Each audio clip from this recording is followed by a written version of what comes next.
You know, what's the one thing that really separates a good singer from a truly unforgettable one? It's not just about belting out high notes or having a huge, powerful voice. No, it's about control.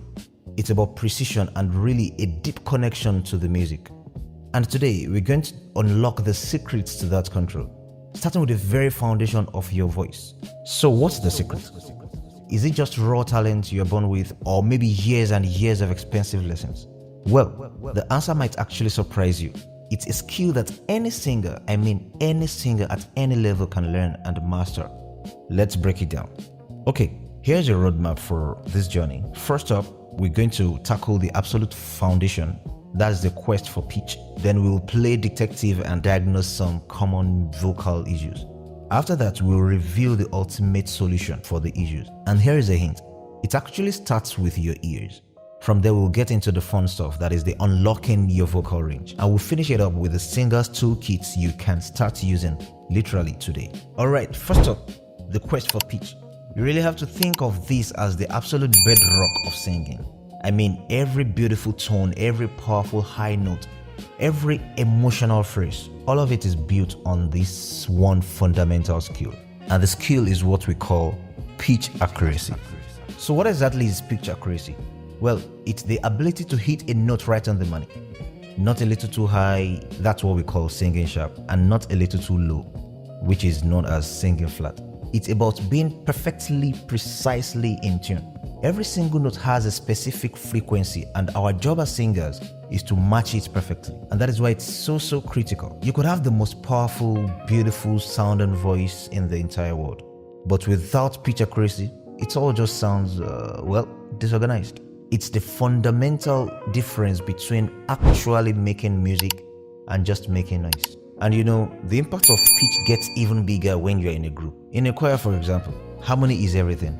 And it simply cannot exist without every single singer being accurate. Not when someone is doing do and the other person is doing si and they are meant to do do. Imagine having 10 people in a choir and the notes they are supposed to project is do, and someone somewhere is singing T, someone is singing D. It sounds disorganized. Just one person singing slightly off key can throw off the entire section away. But when everyone nails it, wow, the collective confidence just soars and the whole group becomes tighter and way more disciplined. So how do we achieve that accuracy? Well, first we have to figure out what might be going wrong. Let's diagnose some of the most common pitch problems, and just remember, identifying the issue is the most important step towards fixing it. Now, the two biggest culprits are singing sharp, which is too high, or flat, which is too low. Singing sharp often comes from things like tension, nervousness, or maybe just trying too hard, you know. It sounds kind of forced. And on the flip side, singing flat can be a sign of low energy, weak breath support, or even a lack of confidence. It makes the music feel heavy, like it's dragging.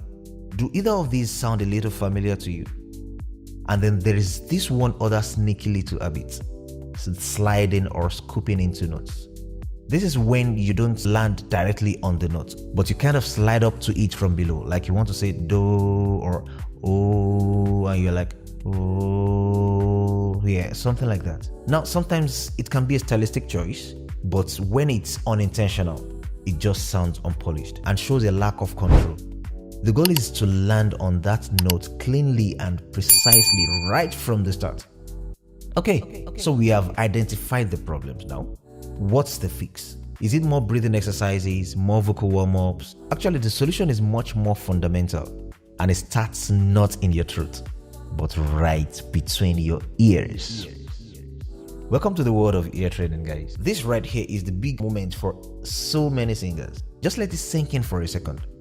Pitch problems are usually listening problems. Most of the time you sing off key, not because your voice can't physically produce the note, but because your brain isn't accurately processing the target pitch in the first place. The official term for this is ear training. It's really the process of building a superhighway between your ears and your voice.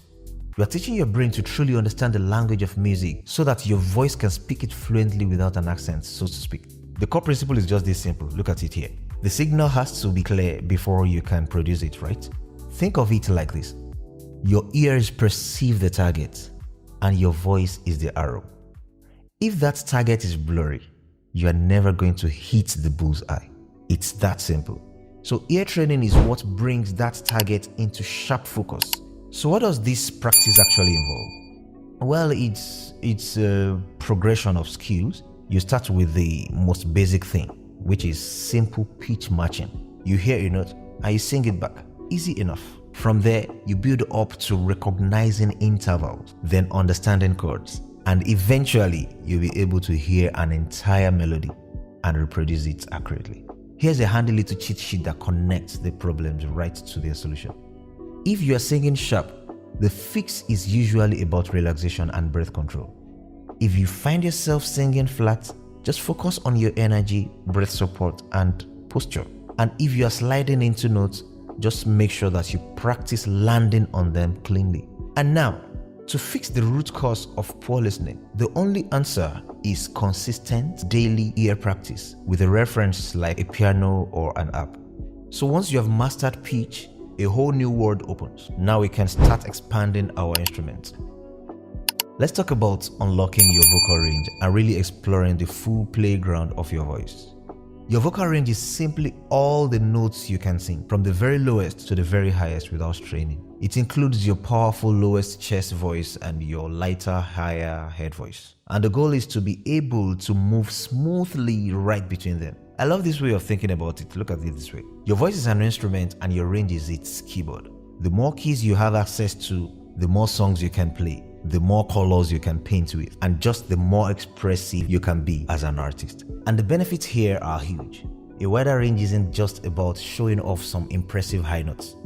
It gives you the freedom to sing a way greater variety of music, to create smooth transitions, and to express a whole spectrum of emotions. Ultimately, it builds the control and the strength that boosts your confidence on any stage. In short, range equals artistic freedom.